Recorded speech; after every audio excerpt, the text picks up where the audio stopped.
to it? I think I. Oh, there you go. Yep. Okay. Up there now. Okay. Thank you. So with the Veteran Services of Carroll County, our program is dedicated to promoting the interests of our, let's see, sorry, I'm just trying to, to the interest and welfare of our veterans here in Carroll County. We also serve the family members and the survivors of veterans through our program. And we do advocacy, claims assistance, education, and outreach to assist the veterans and their families throughout our community. The services that we provide to our veterans and their families in Carroll County include the following, but certainly there may be some other things too, but this is a list here. We help veterans obtain their military discharge document, which is referred to as the DD-214. That is the golden ticket for getting services through the VA. We also help with obtaining various cash benefits through the VA, the veterans pension, surviving spouse pension, disability compensation claims, and other types of benefit applications. We certainly will help with preparing those claim forms, submitting all the appropriate supporting documentation to the Veterans Benefits Administration. We also will assist veterans in enrolling into the VA healthcare system.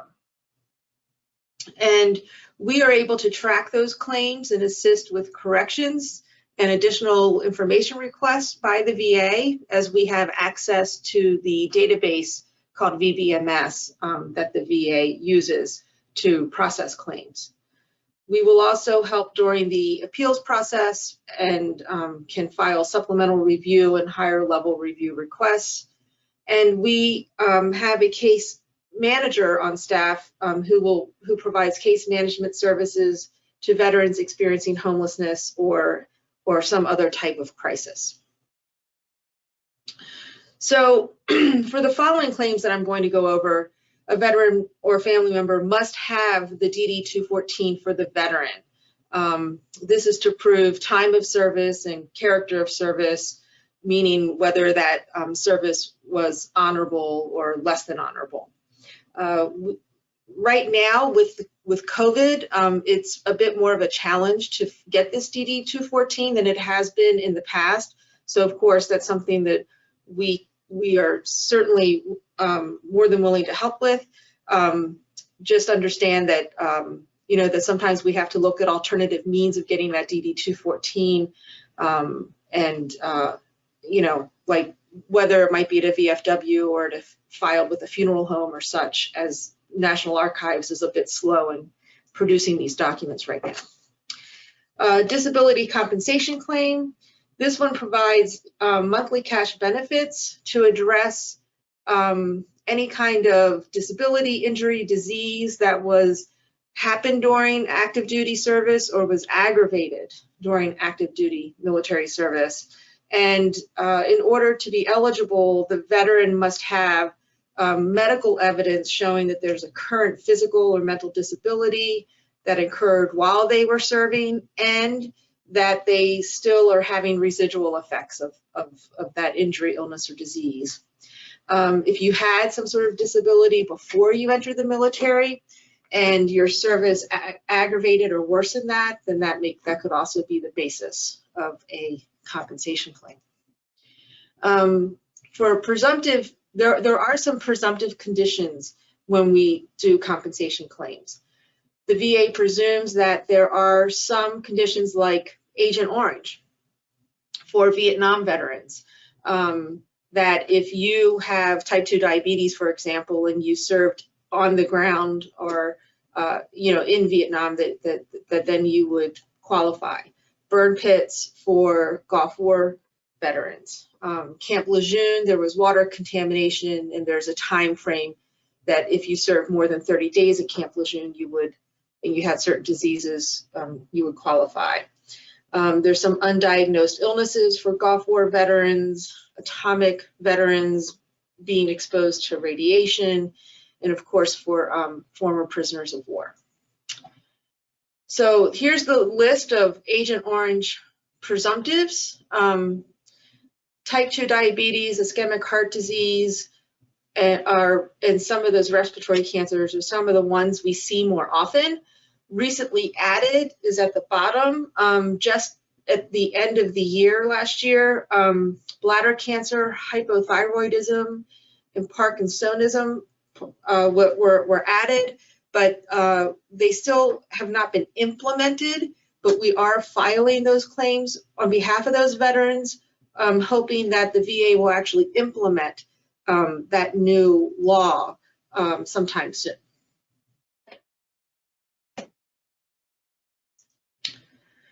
Here's the Camp Lejeune presumptive list. The years are from 1953 to 1987 if you were there for 30 days or longer, and you develop something like leukemia, bladder, kidney, liver cancer, non-Hodgkin's lymphoma, multiple myeloma, Parkinson's disease.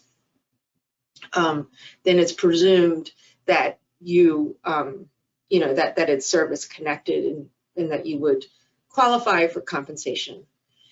Here are some things for the Gulf War, and this closes at the end of this year, December 31st.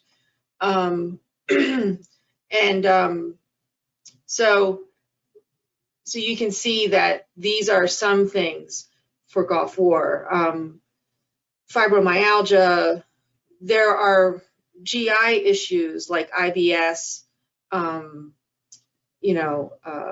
abdominal pain syndrome. And then when you look at undiagnosed illnesses, they are a little bit broader with the weight loss, fatigue, and all. So, those are things that we do see among our veterans. Pension survivors, pension claim.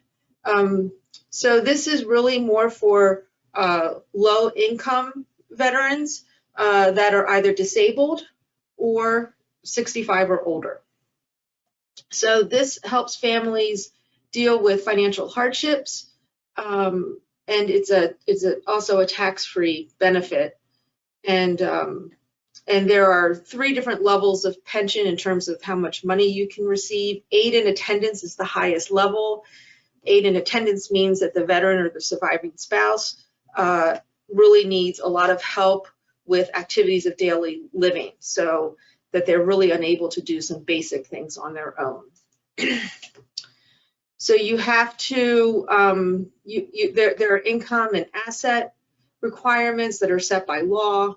Right now it's $130,000 or less in assets. The income is quite low, and there's some other things here too that you can read over. Let's see. There's service time that the veteran must have had at least 90 days of active duty, including 1 day during a wartime period. Okay, so this does require having served during a wartime period, not necessarily in a theater of war. Medical benefits. The VA medical system can be a very important benefit, and there's a lot of benefits that flow from qualifying for healthcare benefits.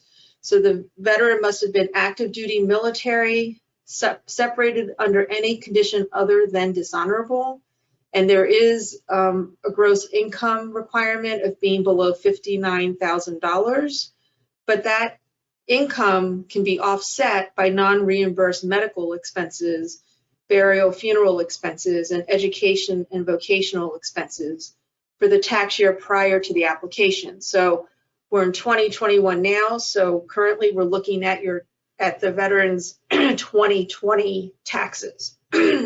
So their income and expenses for 2020.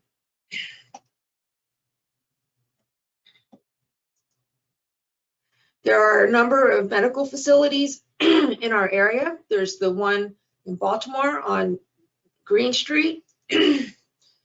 Loch Raven is the community-based outpatient clinic that is connected to the Baltimore VA Center.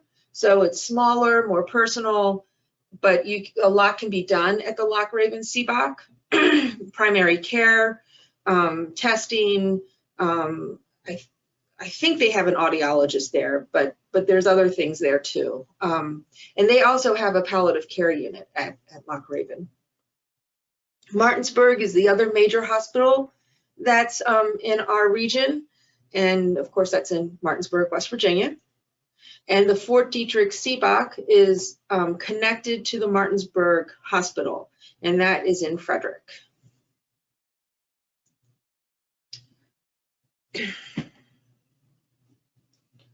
Okay, and now we're going to go on to our additional services,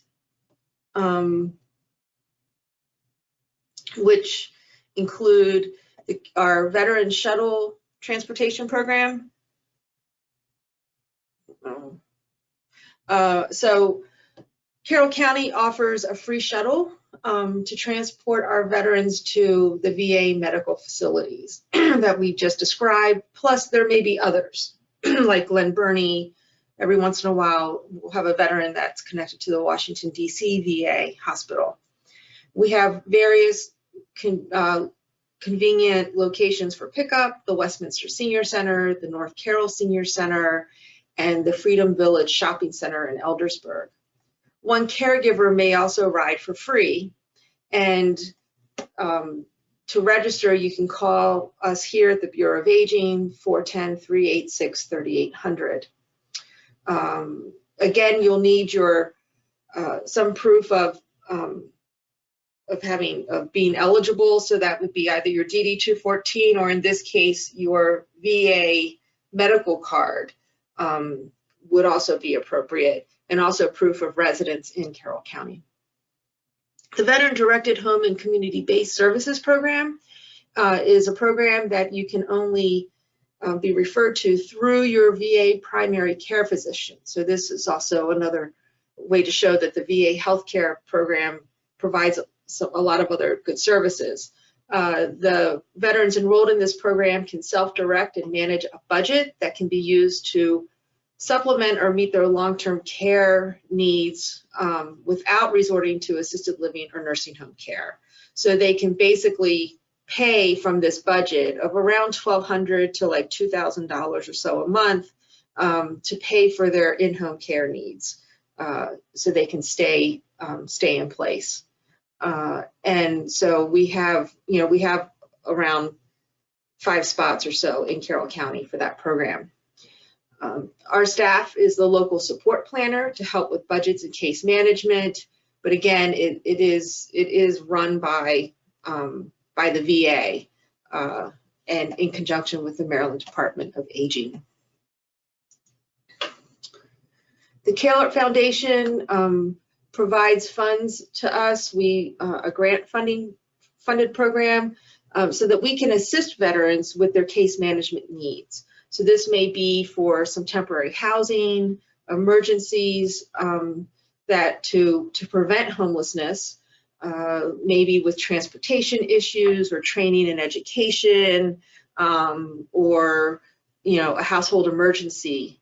Each year, this fund assists approximately 35 veterans.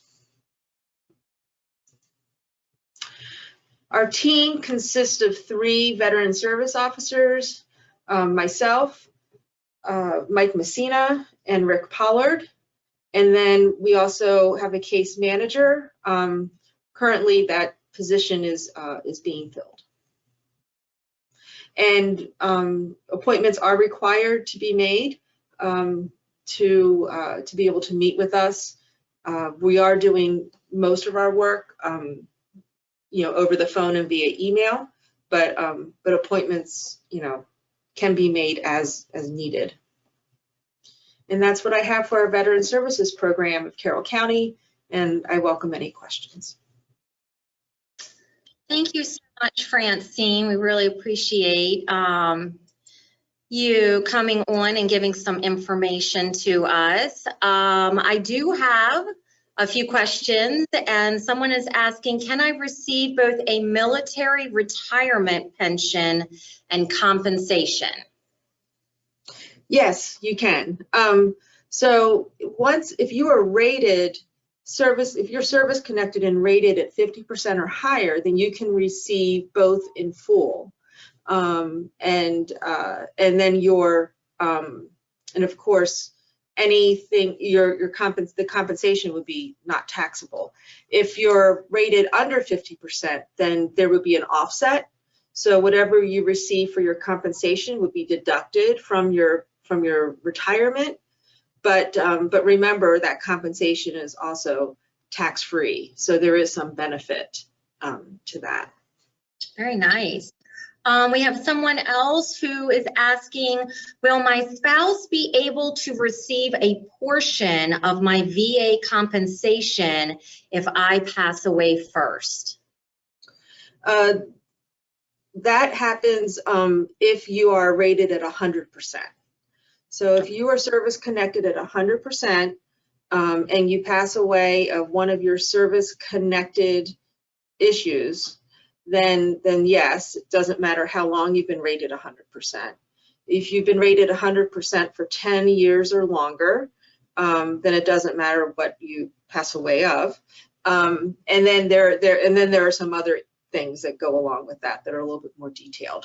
But okay, so they should certainly, reach out to someone in your program. Okay. Another one. I was married to a veteran and neither one of us remarried after we divorced. Am I eligible for a survivor's pension? He died last year. So as long as neither one of you remarried, well, no, so you're both divorced. Once you divorce, then you're no longer eligible. Okay. Yeah. So. Okay, thank you. Does the VA provide dental care? They do, but at this point in time, you need to either have a service-connected issue that relates to a dental need, or you need to be 100% service-connected.